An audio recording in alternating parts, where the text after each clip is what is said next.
There has always been something slightly eccentric about Meike lenses for Micro Four Thirds cameras. I suppose it's that they are really made for a bigger sensor, so we get some odd focal length by Micro Four Thirds light. On the other hand, they're usually fast and the price is good, which can atone for a multitude of eccentricities. I have and use regularly their 6.5mm f2 fisheye, which clips top and bottom for example. The clipping could be a deal breaker, but the roundabout £110 price for a fast and sharp fisheye sweetens it to a point where I'm prepared to treat it as a feature rather than a fault. Now here's a really eccentric lens. The 6-11mm f3.5 Fisheye Zoom. It is fully manual, but using aperture priority you still go auto exposure of course. It's designed for APS-C cameras, but I'm looking at the Micro Four Thirds version naturally. On APS-C at 6mm, I imagine it gives a fully circular image, but on Micro Four Thirds it clips top and bottom like its 6.5mm f2 stablemate.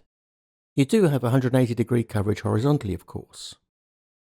The controls consist of a zoom ring and a focusing ring marked, uniquely in my experience, near and far.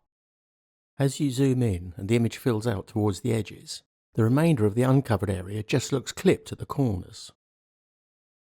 While you can get away with the clipping pictorially on the nearly circular image, it just looks unsettling when the clipping is in all four corners. At about 8.5mm the clipping is gone and you have a frame-filling image.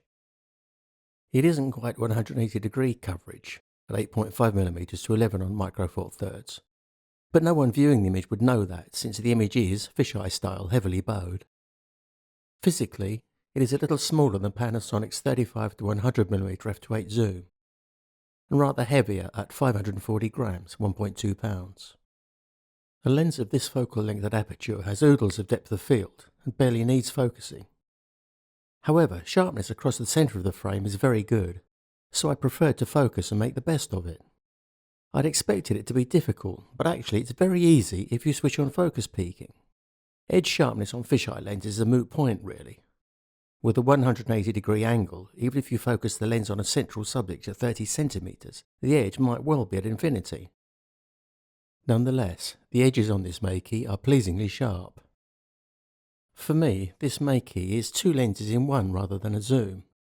A 6.5mm almost circular fisheye and an 8.5mm full frame fisheye. The 9-11mm range isn't especially useful, but is still very wide if not 180 degrees, so will have its uses. With not too much jiggery pokery, you can produce a usable fully circular image by shooting and merging separately shot horizontal and vertical images in Photoshop. It wouldn't be possible on moving subjects, or motor racing shots say, unless, in your ill-spent youth, you were one of those kids who could nick the hubcaps off moving cars. But on cityscapes and still subjects, it's a possibility. Like any fisheye lens, it is quite specialist. If you haven't got a fisheye at all, this one provides you with both varieties, full frame and circular, sort of. A quirky, unique lens like this is hard to sum up, so I'll simply quote the immortal words of Alfred E. Newman. For people who like this sort of thing, this is the sort of thing they will like. Thanks for watching.